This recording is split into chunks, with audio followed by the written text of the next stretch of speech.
DNA को stability किस तरीके से मिलती है? डीएनए एक स्टेबल मॉलिक्यूल है, ये इतना स्टेबल कैसे होता है? तो उसके लिए जितने भी मैंने आपको चीजें बताई हैं वो सभी फैक्टर्स डीएनए को स्टेबिलिटी प्रोवाइड करते हैं, बट मेन जो है वो ये है बेस पेयर।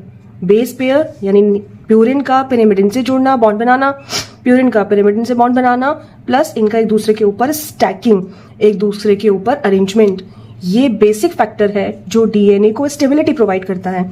कैसे? ये जो नाइट्रोजनस बेसिस हैं इनके बीच में हाइड्रोजन बॉन्ड है, ये इस डीएनए को स्टेबल बनाता है। Double bond, triple bond, triple bond और ज्यादा स्टेबिलिटी प्रोवाइड करता है as compare to double bond. मतलब डीएनए इस पॉइंट पे जहां पर प्यूरिन पिरिमिडिन से जुड़ रहा है वो भी ग्वानिन साइटोसिन से जुड़ रहा है ट्रिपल बॉन्ड के थ्रू। ये वाला part of DNA is more stable than this वाला part. Okay, so hydrogen bond stability provide कर रहा है, एंड जो एक दूसरे के ऊपर इनका अरेंजमेंट है बेस पेयर्स का, ये कैसे? इनके बीच में भी फोर्सेस लग रहे हैं, वंडर वॉल फोर्सेस, जो इनको एक इक्वल डिस्टेंस पे अरेंजमेंट प्रोवाइड कर रहे हैं और इनको टूटने से भी रोक रहे हैं। ये wonder wall forces in base pairs के बीच में वर्टिकली, मोस्टली वर्टिकली एक्ट करते हैं। इस बेस पेयर के बीच में यहाँ पर लाइक दिस। सो ये van der Waals forces in base pairs को अपने स्ट्रैंड के साथ अटैच रखते हैं, अपने अपने स्ट्रैंड्स के साथ, यानी इनको अपनी जगह पर बना के रखते हैं, जिसकी वजह से ये स्टैकिंग स्टेबल होती है। और क्योंकि इनको आगे जाके डबल हेलिकल फॉर्म में जाना है तो वहां पर भी ये बेस पेयर्स जो हैं, जो नाइट्रोजनस बेसिस हैं, वो अपने अपने स्ट्रैंड्स के साथ स्टेबिलिटी की वजह से जुड़े रहते हैं। तो hydrogen bond between base pairs and van der Waals forces vertically act करते हैं बिटवीन बेस पेयर्स। ठीक है, hydrogen bond and this van der Waals forces.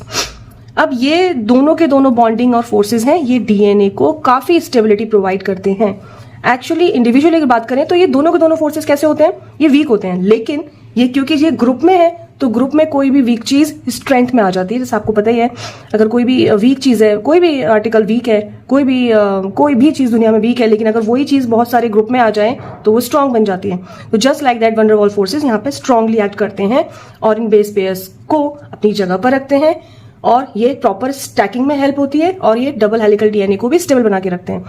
सो जो डीएनए को स्टेबिलिटी प्रोवाइड करने वाले फैक्टर हैं वो है hydrogen bond, van der Waals forces, phosphodiester bonds जो बैकबोन को मेंटेन रखते हैं। डीएनए में थाइमिन ग्रुप का प्रेजेंट होना भी डीएनए को स्टेबल बनाता है, क्योंकि मिथाइल ग्रुप रिएक्टिव नहीं होता है इतना। जितने भी फैक्टर्स मैंने अभी तक आपको बताए कि प्यूरिन पिरिमिडिन से कंबाइन करता है, ये सभी फैक्टर्स डीएनए को स्टेबिलिटी प्रोवाइड करते हैं अगेंस्ट एनी फिजिकल और केमिकल फोर्सेस।